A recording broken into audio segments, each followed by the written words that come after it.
It's looking a little Mother Hubbard in here. Guess it's time to go get groceries.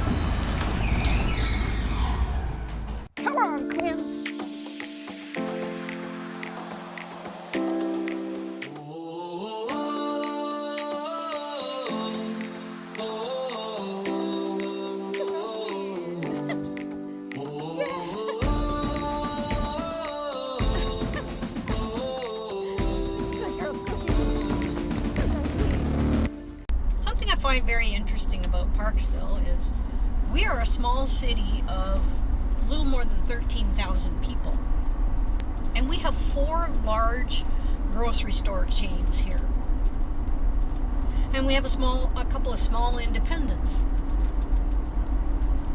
Like, who's eating all that food? Right?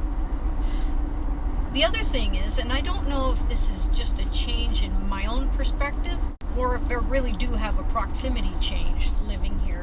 What I mean by this is, I can drive 5 minutes from my home, and there's a farm.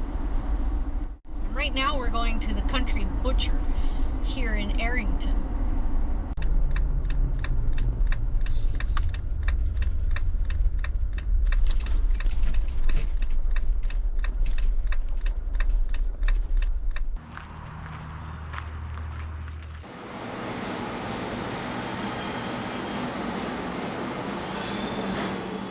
Chicken and olive. Ooh, that's the one I'm after. I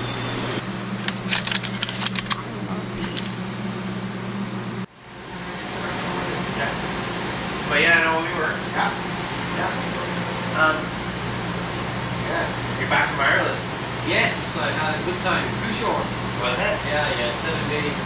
No, that's travel that far out. Yeah, it's not actually. Yeah, and I was sick for 2 days and I came back because of I think it was jet lag, and because when I hit the ground there, I didn't stop. I had so much to do. Yes. So sorry, what is it? It's Jack Daniels and... It's infused with Jack Daniels, Montreal spice, and then a Maui style pineapple-based sauce. Nice.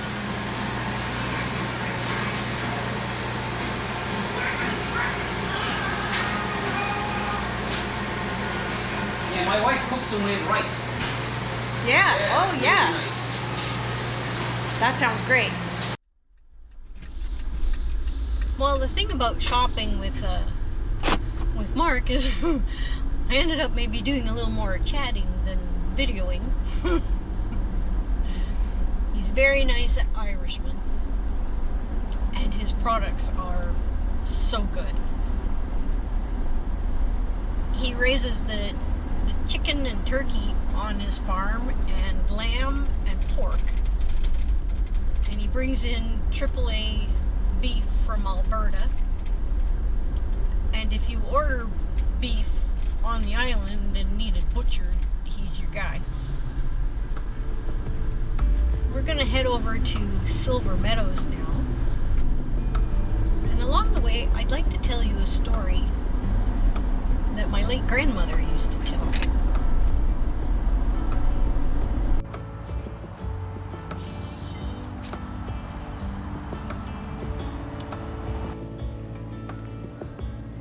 My late grandmother was born in 1925 in Saint Cecile de Macham. Saint Cecile de Macham is in the Pontiac region, outside of La Pêche and Wakefield. Nice. Boy, we sure got summer all of a sudden, didn't we? I know, it's so hot. Not that we're complaining, of course. Did that finish? Great. Yeah. Thank you. Take care. You too, thanks. By many, it's considered to be the Quebec side of the Ottawa Valley.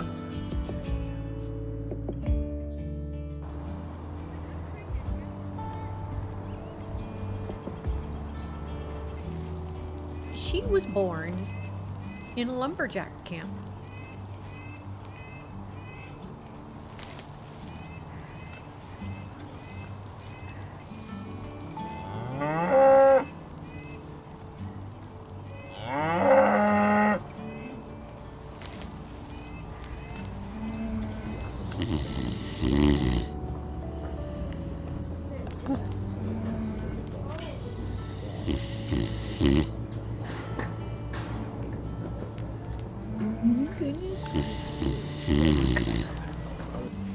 Lumber was big industry in St. Cecile in those days.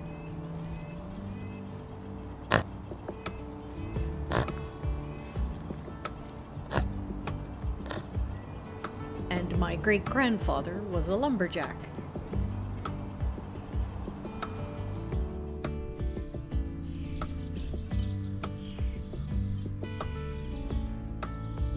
Something very cool about Little Qualicum Cheeseworks is right behind me here. It's something called the robot. It's an automatic milking system where the cows decide when they're being milked. They line up and they go in there, and they're wearing a special collar that starts the whole system. And you can't really see in there to tell exactly how it goes, but they end up hooked up to a system and automatically milked when they want to be. How cool is that?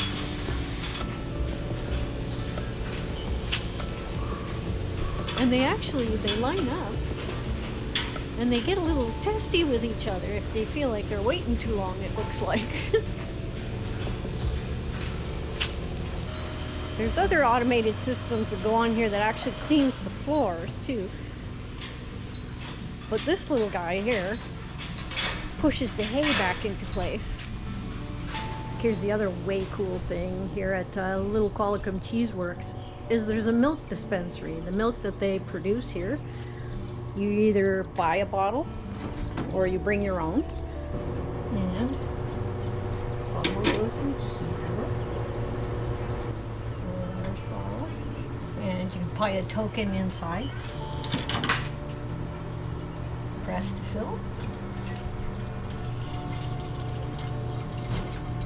I forget what the fat is at, but this milk actually, when it sits in the fridge for a while, the fat raises to the top, and you scoop that out, put it in your coffee.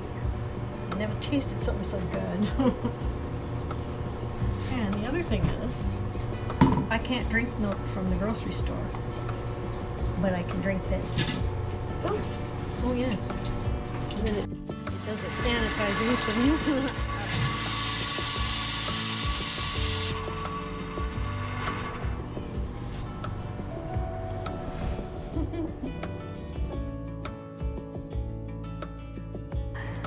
Hi. Hi. Hi.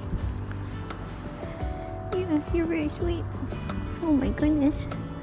My grandmother was actually born on the dining room table in the lumberjack camp, and her father delivered her. Later, the family moved to New Lisgard.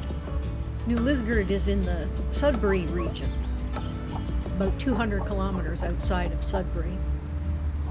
The family had a farm in New Lisgard, to the best of my recollection. I know the family later moved to Sudbury, but as best I can recall, the farm was in New Lisgard.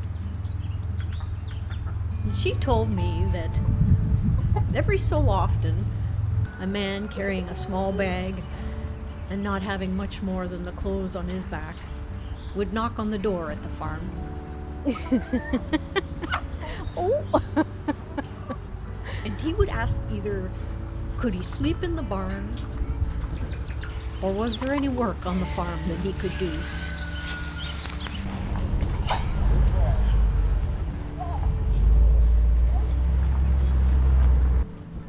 Now, my great-grandmother was more inclined to say no, but every so often she would say yes. And a grateful man would stay on the farm, sleep in the barn, And my great-grandmother would give him a blanket, and she would make him some supper. She would make him soup for supper. Now this was in the late 1930s, early 1940s. And times were tough. So the soup that she would make was very humble. It was boiled water, potatoes,